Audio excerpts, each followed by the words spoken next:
Good afternoon, my vagabond viewers. As you can see, we're in the lovely valley of Weardale, and we're about a mile above Stanhope on the southern slopes of Cowl Hill, which has a lot of local supernatural legends associated with it.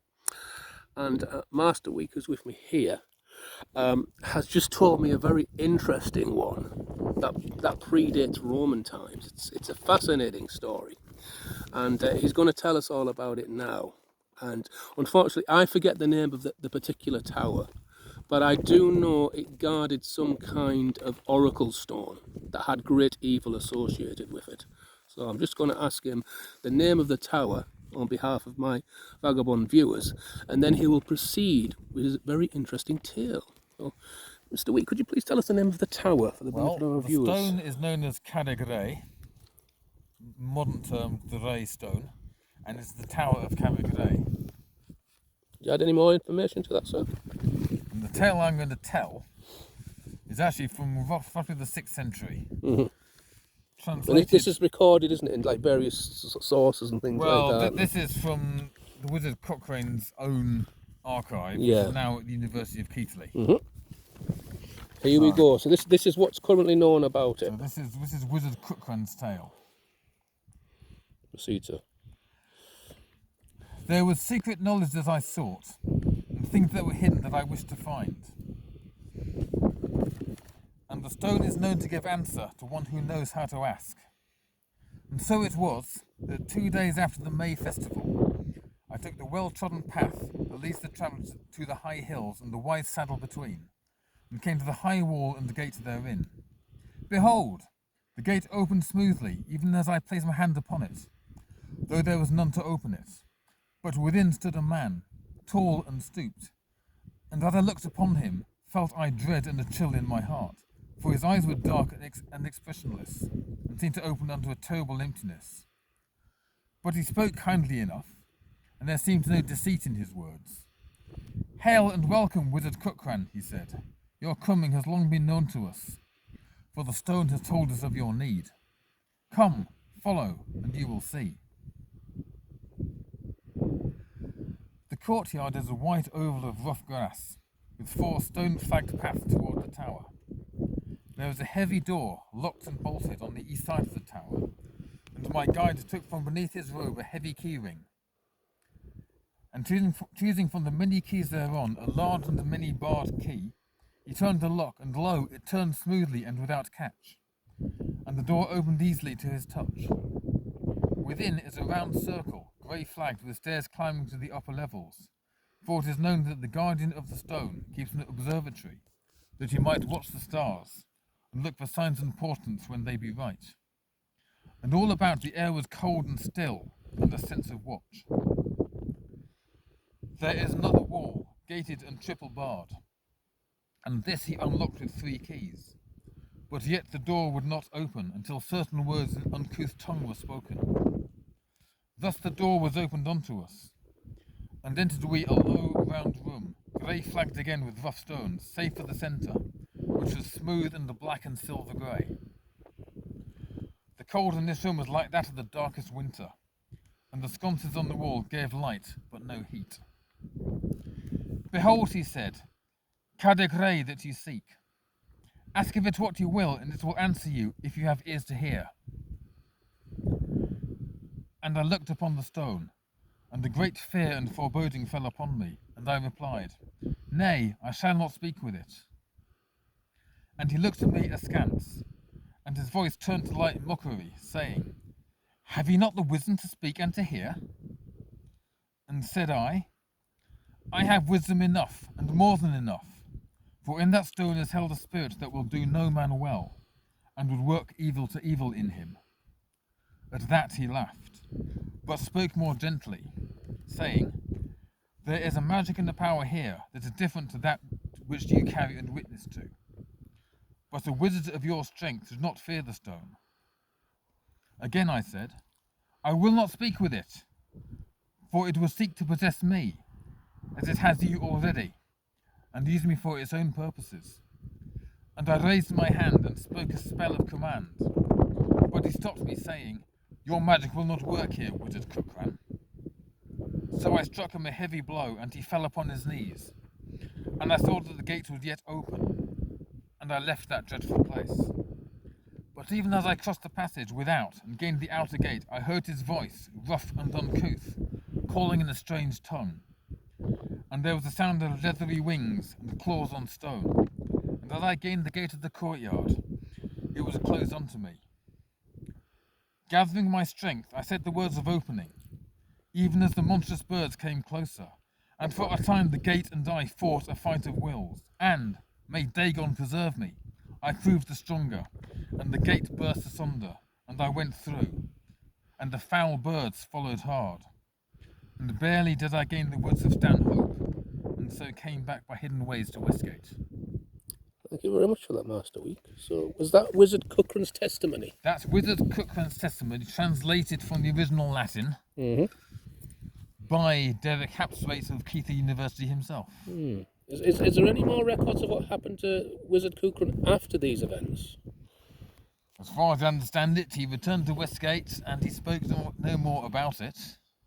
Any local references to these dreadful birds that followed him, whatever they were? There are legends attached to Cowl Hill involving, I gather, a coven of witches and who have some connection with the stone. I believe these witches could transform themselves into crows, so that's where the origin of the name Cowl Hill comes from. That tale is not known to me, but I have heard this said. Right. Is there any connection between these witches and the events of Wizard Cookran hundreds of years earlier then? It may be that the coven is very long-standing. Right. So were they trying to re-establish this power stone then, like somehow gain its power themselves? It is quite conceivable that the witches would wish to make use of the stone. Right, because they were evil in nature. I mean, the stone is now buried deep. The tower has collapsed. Right. And all that remains is a mound and a ring of rough stones. Right. So was it considered a cursed place by, the inhabitants of Stanhope and Weardale in general? It has always had a dubious reputation. Still to this day? And still to this day it does. Right. There is, even now, you go there and you can feel the cold. Right. And the stone will still call to you. Is there a pervading sense of evil around the place still? Yes, it's not a happy place. Right. I've heard rumours of suicides near there as well, actually. In the last few years as well. So well, certainly, it is known from ancient times. The guardians of the stone have been consistently granted long life. But the price of long life has been madness. How exactly long? When you say long life, could you specify how long they... Oh, 3 or more times the span of normal human life. Right, so like 3 score... 10 times 3. Oh, that's interesting.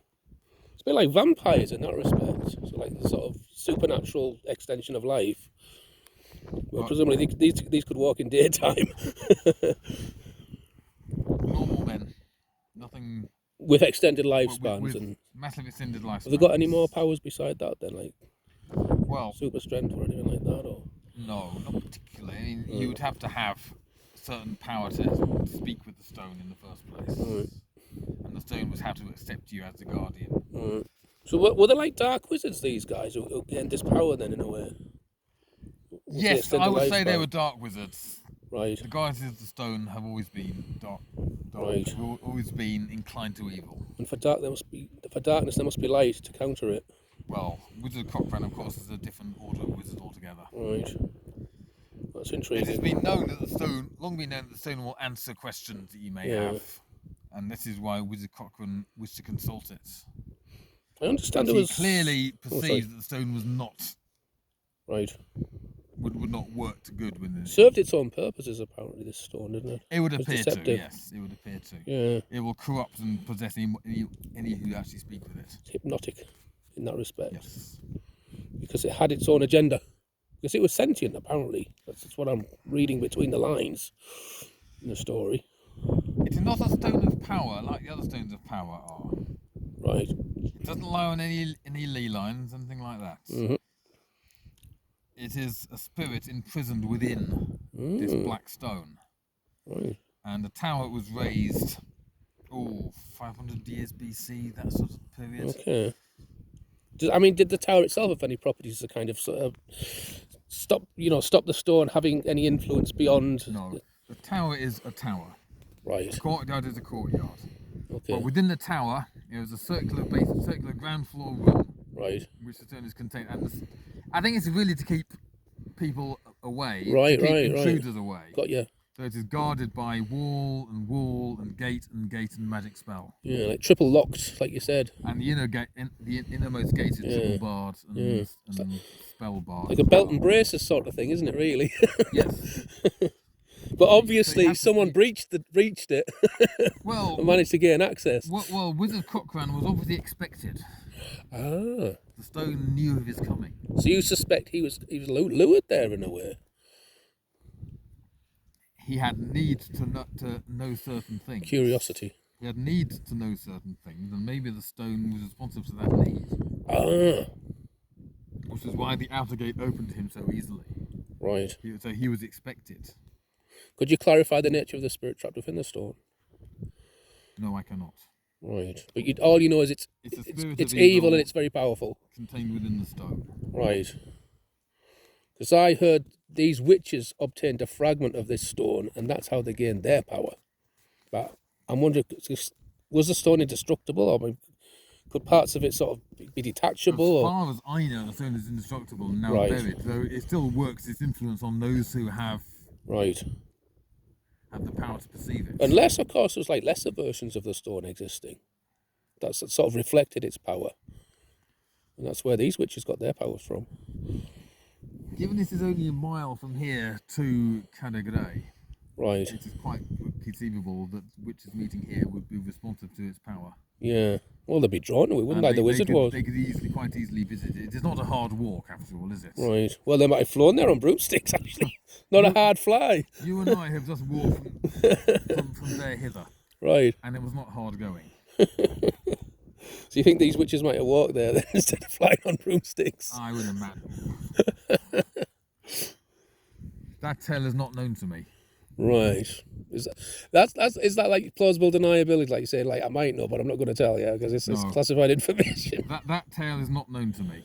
Right. So we need more information on that then to connect the two stories. I have heard this said, but it is not known to me about that. Yeah, I'm seeing a connection between the legend of the witches of Cowl Hill. The Cowl Hill Covenant was called in the 17th century, and the events in the tower. It's like one seems to lead to the other. I mean, the tower was destroyed sometime in the 13th century. Right. Was it destroyed by natural causes? No, the last guardian of the tower, in his final madness, and despair of having no official heir. Bit like Denethor in that respect. Go on. So in despair of having no official heir, caused a spell to be cast that brought the tower down about him. So it's like a form of magical suicide. So his bones lie there under the rubble and earth. Cursed bones. Along with the stone. Right. Surprised no one's tried to dig his bones up as relics. Now that's a mound of rubble and earth. Right. It's now grassed over. And there's just a ruffling of stones. This is all that remains of that inner room. Well, when we saw it, like nothing seemed to grow around it. That was strange. It was all black around the edges. There's rough grass around, but within the immediate vicinity, it is fairly barren. Yeah, like nothing grows. I mean, that's weird. You still feel that bitter cold. And whatever time of year. Whatever time of year, it is always bitter cold there, even now. I mean, didn't you tell me when you visit, you always feel a little bit depressed after you leave? Like it takes a while for that to lift that feeling. It's a strange little place, that, yes. I've passed by it many times. Like Kurt Carrion.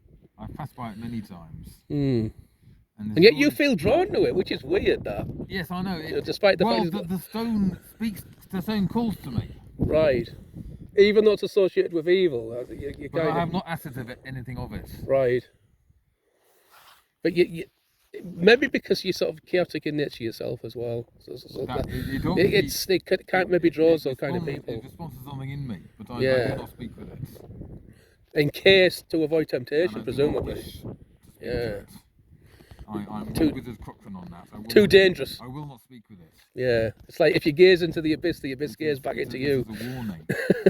And it would, if I did, it would possess Yeah. me as it's possessed the Oh, Guardian. can you imagine in if the you past. became possessed? I mean, your power would be magnified tenfold, you know. An agent of chaos is Yeah. good. Wow. Let's hope you're never tempted. That's all I can say. Let's just pray to Dagon this never Avoid happens. Let's temptation. just pray to Dagon this never happens. Yes. But who knows what might happen if you succumb to temptation? The stars would fall. It would be seas the would beginning rise. of the end. The beginning of the end times. Yeah, the beginning of the thimble winter. And the Dybbuk would leave its haunt and turn to the plains of Cowl, and the end times would Yeah. be upon us. And of course, the Bandersnatchers would multiply, and the Jabberjaws would multiply as well. And Creed would arise with his armies. well, maybe that's part of the prophecy. and bring about the end. And on that note, I think we shall leave it for our vagabond viewers, and I hope you're not too alarmed and depressed. Just do your own research, you'll discover the truth for yourself. All I shall say to conclude is our Master Weeks' tale is a combination of local legend, folklore, and there is some hard truth mixed in there. So I shall leave it on that particular